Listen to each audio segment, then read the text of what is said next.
Hammani og'ziga qaratayotganda yondagi sherigi so'radi. Madinani ko'rdingizmi dedi.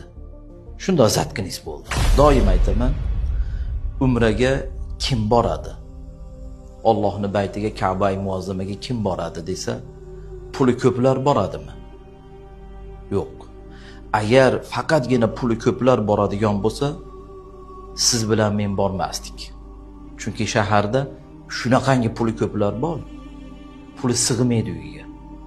Lekin ular hali biror marta borishgan. Bir kuni bir joyda o'tirsak, bir ukamiz maqtanib qoldi. Parijni ko'rdim, Gollandiyani ko'rdim, Amerikani ko'rdim, 25 ta davlatni ko'ribdi. Hammani og'ziga qaratayotganda yondagi sherigi so'radi. "Voy, shuncha joyni ko'ribsiz, ha? Madinani ko'rdingizmi?" dedi. "Makkaga borib Ka'bani ko'rdingizmi?" dedi. "Yo'q" dedi. Shunda zatkinis bo'ldi. 25 davlatni ko'rgani hisob bo'lmay qoldi. O'shuning uchun kim boradi desa, puli ko'plar boradimi desa, yo'q. Alloh chaqirganlar boradi. Yoki faqat olimlargina, ilmlilar boradimi desa, agar faqat ilmlilar boradigan bo'lsa, unda biz umuman bir qadam ham bosa olmasdik Makka Madinaga.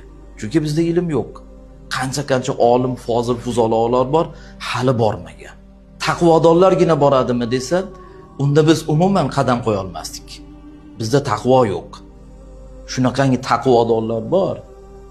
Qatada ham pulab ichadigan, har bir qadamini o'ylab bosadiganlar bor. Hali ular Makka Madinani ko'rgani yo'q. Demak, kim boradi desa, Alloh xohlagan, Alloh chaqirgan odamgina boradi. Kim Ibrohim alayhisalomning chaqirig'iga labbay degan bo'lsa, shu odam boradi.